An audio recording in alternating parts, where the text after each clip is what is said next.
Oh my God! Bye. Babe. Oh my God. Hi mga bebs! For today's video nga pala, late na akong nagising kasi wala namang pasok. Una ko nga palang ginawa ay naghilamos muna ako. Pagkatapos ko nga pala maghilamos ay nagsabon muna ako ng mukha ko para hindi naman maging malagkit ang mukha mo, babe. Mas magandang maghilamos kapag may relapse, di ba? What? Hindi na Anyways mga bebs, for today's video nga pala ay nakahingi ako ng dragon fruit sa aming kapitbahay. Bago nga pala ako pupunta sa hiningan ko ng dragon fruit ay nag-ayos muna ako ng mukha ko. After ko nga palang magayos ay nag-skincare naman ako. At ito nga pala yung ginagamit ko sa mukha ko. Pagkatapos ko nga pala magayos, ito na yung mukha ng tao na to. On the way na nga pala ako para kukunin ko na yung dragon fruit. Sa mga nakakalam dyan ko nga pala kukunin yung dragon fruit na hiningan ko. Pumunta nga pala kami sa likod para makuha namin kasi walang daanan sa harap mga vebs. Andyan na nga pala kami sa may likuran. Ayan, yan yung kukuha namin. Di nyo pa kita, yan yun. Wait lang. Ayun yung dragon fruit mga bebs. So pinakuha ko nga pala sa pinsang ko, si Michelle. Pero bebs, ayaw matanggal. Change location mga bebs kasi hindi siya matanggal. Pupunta kami ngayon sa may kusina para mas abot namin doon, para mas madali naming makuha. Yan, kinukuha na nga pala ng pinsan ko. Tinatry niyang kunin pero ang hirap be. Kaya nga sabi ko sa pinsan ko ay ako na lang kukuha. Pero luckily mga bebs, nakuha ko yung dragon fruit. Tayo mo lang sa dragon fruit. Ayun. Wow. Naslasik ka. Sobrang laki ng dragon fruit mga bebs. Wow. So after nga pala namin makuha yung dragon fruit ay pumunta naman kami sa may bukid para kukuha ng ampalaya. Habang naglalakad kami ng pinsan ko mga bebs, na nakita niyo yung papa niya, tinatry niyang hiramin yung Miyu.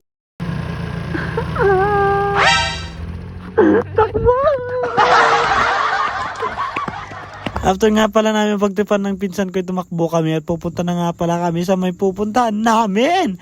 At nagulat ako mga bes, meron na palang ilog. Dumaan nga pala kami dyan sa may ilog at saka nagtampisaw-tampisaw ng mga paa. Ang lamig nga pala ng tubig mga bes, pero dataki na ma. After nga pala kami dumaan sa may ilog, and dyan dito na kami, nakarating na kami. At paglalakad mo nga pala, ngayon sobrang ganda na ng view. At ang daming mga baka sa may ilog, naliligo mga bebs. Habang naglalakad nga pala kami, may nakita kami ang dahon ng ampalaya, kinuha na namin para di sayang, di ba? After nga pala namin makuha yung nakita namin sa daan, naglakad-lakad na naman kami para kumuha na naman. At may nakita na naman kami mga bebs sa may daan, ayan, kinuha na nga namin ng pinsan ko para hindi na masayang.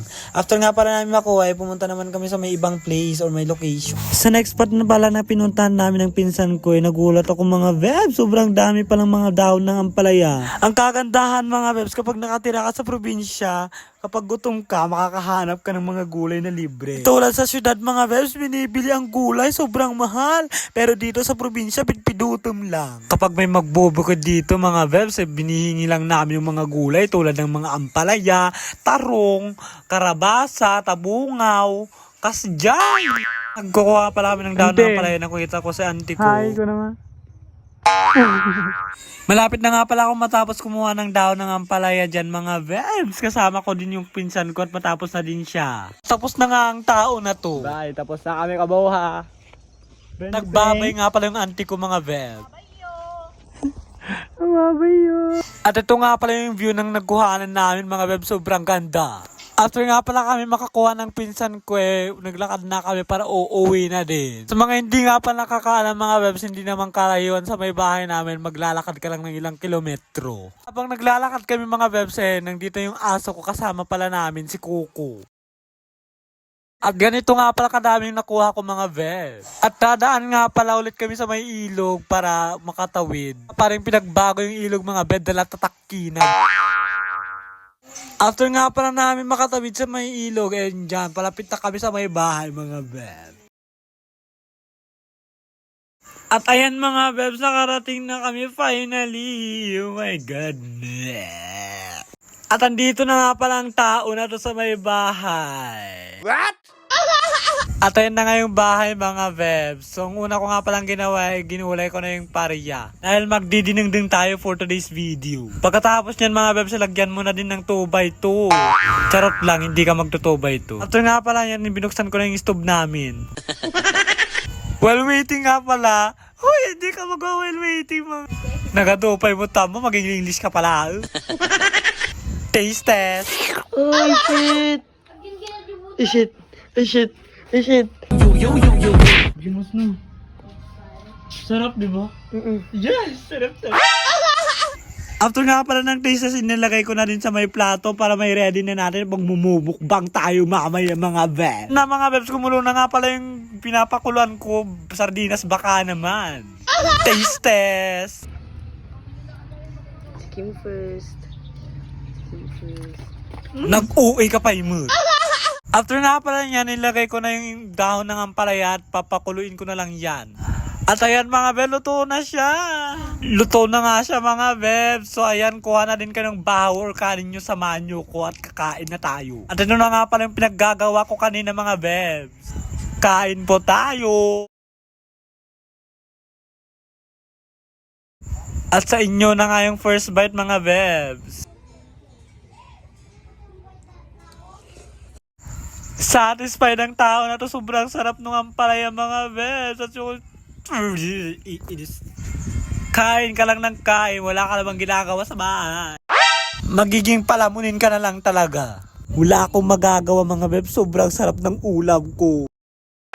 After nga pala yan, kinuha ko na yung dragon fruit at kakainin na natin.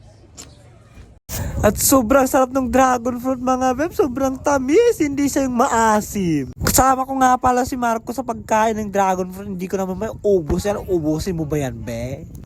May plot twist pa pala itong vlog ko na to, may mabubunggong sasakyan, kaya po anoorin nyo, watch till the end. This is me. Hala, hala. Oh, ano.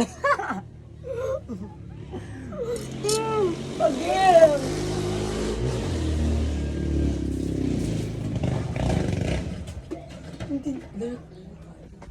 Oh my God! Nagbibideo kami mga bebs, may nabunggong sasakyan! Be. Imbes na tumulong ang tao na to, na tumatawa na lang talaga. Grabe, nakakatawa.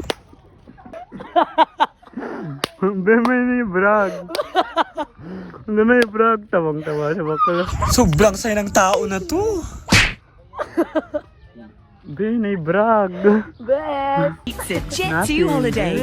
And right now, you can save £50 per person. That's 200.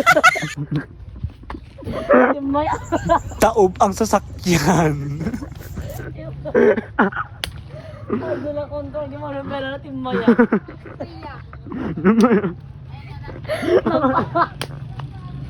Tandang ko kami dalawa lang, may buyan ko yung mga kami. Ay, baloy. Timba.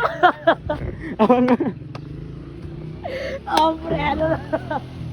Preno na boy.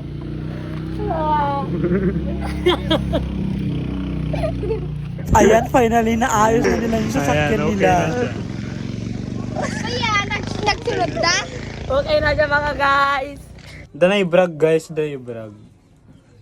Ito mo lang kung hindi ka... Naipuruwag eh.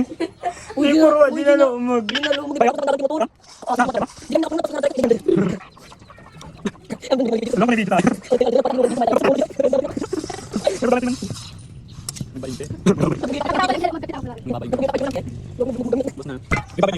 Bye!